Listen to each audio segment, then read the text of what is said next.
Canada visa या फिर Canada PR, ऐसा क्या है? ये एक कैजुअल टॉक की तरह आप इसको समझिए कि ऐसा क्या है कि कनाडा को लेकर इतना ज्यादा बात की जाती है, इतना ज्यादा लोग सोचते हैं। हजारों यूट्यूब चैनल हैं जो सिर्फ कनाडा वीजा के ऊपर ना जाने कितनी वीडियोस बना रहे हैं। मेरे ख्याल से हजारों इमिग्रेशन कंपनीज हैं जो सिर्फ कनाडा के बेसिस पे सरवाइव कर रही हैं, लाखों करोड़ों रुपए भी कमा रही हैं। तो ऐसा है क्या कि कनाडा का वीजा लेना क्या सच में इतना मुश्किल है? मेरे हिसाब से बिल्कुल भी मुश्किल नहीं है, बहुत आसान है। कनाडा का वीजा लेना बहुत आसान है। क्या सच में आपको ये किसी एजेंट से करवाना चाहिए है? मेरे ख्याल से तो बिल्कुल भी नहीं। अगर आप अपना कनाडा का वीजा लेना चाहते हैं या पीआर लेना चाहते हैं या फिर आप स्टूडेंट हैं, तो ये सब आप खुद कर सकते हैं। एंड आई एम श्योर कि आप में से बहुत सारे लोग होंगे जो खुद करने के लिए प्लान कर रहे हैं या खुद कर भी लेंगे, जो उन्होंने सोचा हुआ है कि हम खुद ही करेंगे। और अगर आप कोई भी थोड़ा सा भी अगर ठीक से पढ़ा लिखा इंसान है, आप सब पढ़े लिखे हैं, मेरी बात का बुरा मत मानिएगा, तो वो खुद ही करता है। इसमें मुश्किल कुछ है ही नहीं। तो होता क्या है, थोड़ा सा प्रोसेस मैं कोशिश करूंगा आपको समझाने की आज, कि कनाडा की पीआर लेना या फिर कनाडा का वीजा लेना कितना आसान है। ठीक है, ये मैं आपको समझाने की कोशिश करूंगा। सबसे पहले कि आप विजिटर वीजा अगर अप्लाई कर रहे हैं, जिसे हम टूरिस्ट वीजा कहते हैं या फिर विजिटिंग फ्रेंड्स एंड रिलेटिव कहते हैं, दोनों के दोनों, बिजनेस भी, तीनों तीनों के तीनों विजिटर वीजा नहीं आते हैं। अगर आप इस तरह का कोई वीजा कनाडा का अप्लाई कर रहे हैं तो कुछ खास डॉक्यूमेंट नहीं चाहिए। सबसे पहले आपको canada.ca पर जाकर अपनी एप्लीकेशन स्टार्ट करनी है, जो कि बहुत आसान है। सबसे पहले लोग अगर गलत साइट पर ही पहुंच जाएंगे, वो अगर एजेंट की साइट, आप कनाडा वीजा डालते हैं तो जो मेन उनकी साइट है वो नहीं मिलती आपको, आपको किसी इमिग्रेशन एजेंट की साइट मिल जाती है। आप वहां जाते हैं, आपसे हो नहीं पाता, या वो पैसे मांगने लग जाते हैं। और मान लीजिए आप canada.ca की साइट पर जाते हैं तो आप लॉगिन नहीं क्रिएट कर पाते, या फिर आप उनका जो फॉर्म है वो नहीं डाउनलोड कर पाते। तो ये सब कुछ बहुत आसान है। इसके ऊपर हजारों वीडियोज हैं यूट्यूब पर, जो कि आप लोगों ने देखी होंगी, नहीं देखी तो जरूर देखें, जिनकी भी हैं उन सबकी देखें। इसीलिए मैं दिखाऊंगा नहीं, मैं सिर्फ बात करूंगा कि कनाडा का वीजा कितना आसान है। तो अभी हम ये मान के चल रहे हैं कि आप विजिटर वीजा अप्लाई करना चाहते हैं, तो canada.ca की साइट पर आपने जाना है और या तो जीसी की क्रिएट करना है या फिर आपने आईआरसीसी अकाउंट क्रिएट करना है। दोनों ऑप्शंस हैं। तो मैं बताऊंगा आपको कि कौन सा करना है कौन सा नहीं, नहीं मैं नहीं बताऊंगा आपको ये। आप जाइए और देखिए, बहुत आसान है, आप कर पाएंगे। इसके बाद ये आपसे सवाल पूछता जाएगा, आप जवाब देते जाएंगे। बस सिंपल सा रूल इतना सा है कि सच बोल, बिल्कुल सच बोलते जाइए और जवाब देते चले जाइए। इंग्लिश में लिखा हुआ होगा, हिंदी में नहीं लिखा हुआ होगा तो आपको समझ में नहीं आ रहा है। अगर ऐसा कुछ केस है तो जो भी इंग्लिश में लिखा हुआ है उसको कॉपी कीजिए, गूगल पे जाके गूगल ट्रांसलेट से ट्रांसलेट कीजिए और जवाब दे दीजिए। बहुत आसान है। नहीं तो मुझसे पूछ सकते हैं, अगर मेरे पास टाइम होगा तो मैं जरूर आपके व्हाट्सएप पे रिप्लाई करूंगा, और मैं करता भी हूँ, ऐसा नहीं है कि नहीं करता। इसके बाद आपको डॉक्यूमेंट्स फॉर्म भरना होता है, ठीक है, जो कि बहुत आसान है। फिर से आपकी पर्सनल डिटेल मांगी जा रही है, कुछ मुश्किल नहीं है। वो आप इसके अंदर भर दीजिए, सच, सच का साथ दीजिए। और उसके बाद डॉक्यूमेंट्स। तो डॉक्यूमेंट्स क्या है? आपको जो डॉक्यूमेंट्स देने हैं उसमें आईटीआर कोई मैंडेटरी पार्ट नहीं है। हाँ, आपको अपने फाइनेंशियल जरूर प्रूव करने होते हैं, अपनी बैंक स्टेटमेंट देनी होती है। कई लोग इतने ज्यादा बैंक स्टेटमेंट्स या इतनी सारे फाइनेंशियल्स की एड की डिटेल डाल देते हैं कि जब काउंसलर आपकी फाइल को देखता है तो वो समझ जाता है कि ये तो इतना घबराया हुआ है कि इसने वापस, इसके लिए वीजा लेना तो मतलब जीने और मरने का सवाल हो रहा है। तो ये तो वापस नहीं जाएगा, इसलिए इसको वीजा ना ही दे तो ज्यादा अच्छा है। ठीक है, तो आपको अपने फाइनेंशियल्स की डिटेल देनी है और कवरिंग लेटर लिखना होता है, जिसको हम एसओपी भी कहते हैं या लेटर ऑफ इंटेंट भी कहते हैं। अगर किसी एजेंट के पास आप जाते हैं तो वो इन सब चीजों को बहुत बड़ा चढ़ाकर बताते हैं। तो मेरी सलाह आपको यहाँ पर ये है कि आप पहली बात तो ये समझिए कि आपने नॉर्मल सच लिखना है कि भाई मैं आपसे रिक्वेस्ट कर रहा हूं, आप मेरे को कनाडा का वीजा इस कारण से इतने दिन के लिए दे। सिंपल।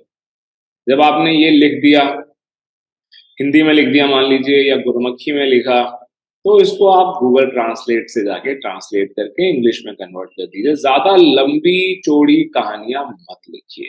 ठीक है, फॉर्म भर लीजिए, अपलोड कर दीजिए और फीस जमा कर दीजिए।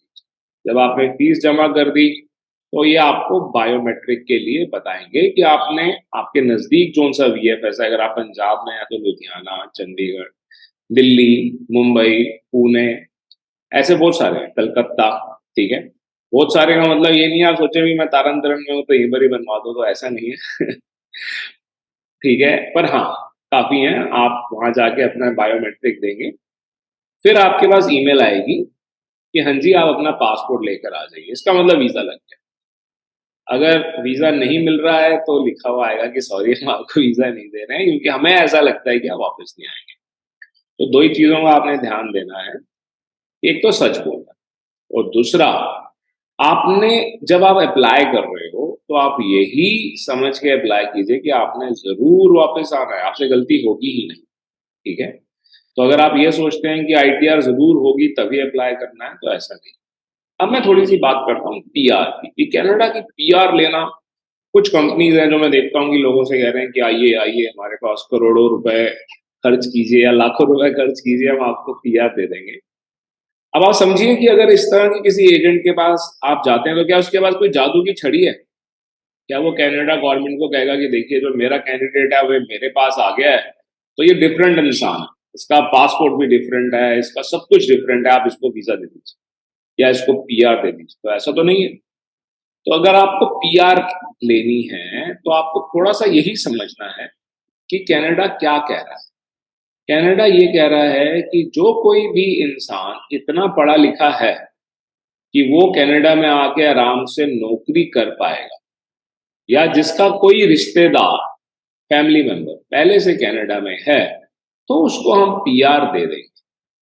ठीक है, डॉक्यूमेंट फिर से वही सिंपल डॉक्यूमेंट है, आपका फाइनेंशियल प्रूफ वगैरह चाहिए है। तो यहाँ पर मैं बताना चाहता हूँ बार बार कि आईटीआर या इनकम टैक्स एक रिलायबल सोर्स ऑफ इनकम जरूर है, पर ये कोई मैंडेटरी सोर्स ऑफ इनकम नहीं है। तो बहुत से ऐसे इंडस्ट्रीज हैं, बहुत से ऐसे लोग हैं जो कि बिल्कुल एलिजिबल है और वो कनाडा पीआर ले सकते हैं। प्रोसेस बड़ा सिंपल होता है, फिर से वही canada.ca पे जाना होता है। इसके अलावा आप पीएनपी कर सकते होते हैं, जिसका मतलब होता है प्रोविंशियल नॉमिनी प्रोग्राम। वो भी बहुत आसान होता है। तो आप जितने भी प्रोविंस हैं, जैसे 10 प्रोविंस हैं कनाडा के, तो इनमें से किसी भी प्रोविंस की अपनी, जैसे इंडिया के अंदर आप देखते हैं कि राजस्थान गवर्नमेंट की अपनी साइट है, पंजाब गवर्नमेंट की अपनी साइट है, ऐसे ही इन प्रोविंस की भी अपनी साइट्स। तो वहां पर जाकर भी आप अप्लाई कर सकते हैं कि आप मेरे को नॉमिनेट कीजिए अपने प्रोविंस के लिए, और साथ में हम canada.ca पर भी अप्लाई करते हैं। पीआर आपको आपकी क्वालिफिकेशन और आपकी एज के अकॉर्डिंगली मिलती है। जी हाँ, मैं फिर से ये बोलूंगा कि आपको पीआर जो मिलेगी वो क्वालिफिकेशन, जिसकी क्वालिफिकेशन अच्छी है उसका लैंग्वेज स्कोर अच्छा होगा। ठीक है, और जिसका लैंग्वेज स्कोर और क्वालिफिकेशन ठीक है तो वो आराम से वहां जाके नौकरी भी कर पाए। तो कनाडा गवर्नमेंट ने जो देखना है वो सिर्फ यही देखना है कि हाँ जी क्या ये हमारे यहाँ पर आके नौकरी करेगा, पैसे कमाएगा। अगर पैसे कमाएगा तो हमें टैक्स देगा, 20-25 साल अगर हमारे को टैक्स दे देगा, तो कल को जब ये बूढ़ा हो जाएगा तो हम इसके ऊपर पैसा खर्च भी देंगे तो कोई फर्क नहीं पड़ता, क्योंकि बहुत कम होगा, क्योंकि टैक्सेस तो बहुत ज्यादा है कनाडा के अंदर। तो आपको इसी बात को समझते हुए अपने आप कनाडा का वीजा अप्लाई करना है। अगर फिर भी आपको लगता है कि ये बड़ा मुश्किल है, तो आप कोई कोर्स चाहें तो ज़रूर कर सकते हैं। मैं नहीं कहूँगा कि हमसे कोई कोर्स कीजिए, मेरी तो फिर भी वही सलाह रहेगी कि आप कनाडा का अपना वीज़ा या पीआर या स्टूडेंट स्टूडेंट वीज़ा का क्या सिंपल सा प्रोसेस है, पहले एडमिशन लेना, अपने आप एडमिशन लीजिए। आप अप्लाई बोर्ड पे जाकर लेना चाहते हैं, अप्लाई बोर्ड के थ्रू ले लीजिए या डायरेक्टली ले लीजिए। अगर आप सच में एक जेन्युइन स्टूडेंट हैं, डायरेक्टली एडमिशन लीजिए अपनी रिक्वायरमेंट के अकॉर्डिंगली, अपनी फीस के अकॉर्डिंगली, अपना जो आपका बजट है उसके अकॉर्डिंगली।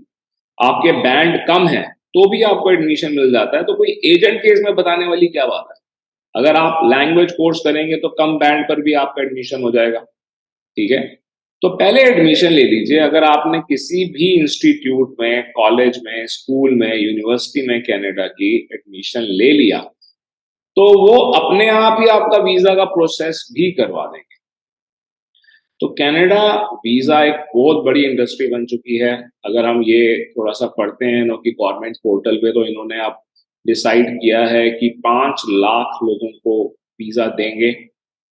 5 लाख लोगों को अगर आप $100 के अकॉर्डिंगली भी लगाए हैं, तो 5 करोड़ 10 हजार के अकॉर्डिंगली लगा लीजिए, या क्या कहते हैं $100 के अकॉर्डिंगली लगा लीजिए, तो करोड़ों रुपए बनते हैं। बहुत बड़ी इंडस्ट्री है, ठीक है। काम बहुत आसान है। आप ये काम अगर करना चाहते हैं तो जरूर करें।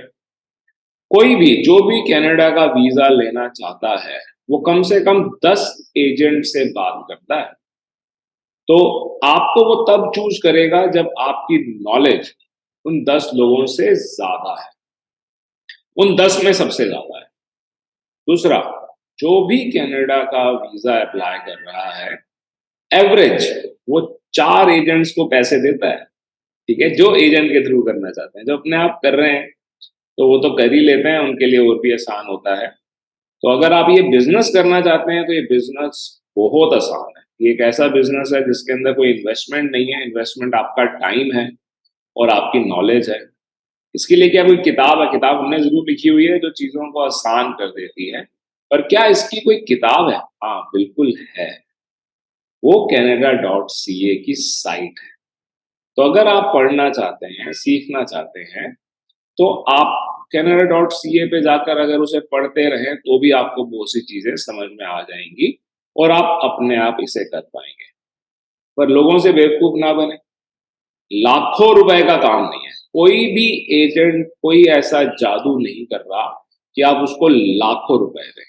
हाँ, ये जरूर है कि कोई एजेंट मेहनत करता है और आप अपना टाइम लगाता है, तो 50,000 30,000 उसकी कंसल्टेंसी अगर आपको पे करनी पड़ती है, तो कोई बुराई नहीं है। मैं ऐसा नहीं कह रहा कि आप एजेंट्स के पास मत जाइए।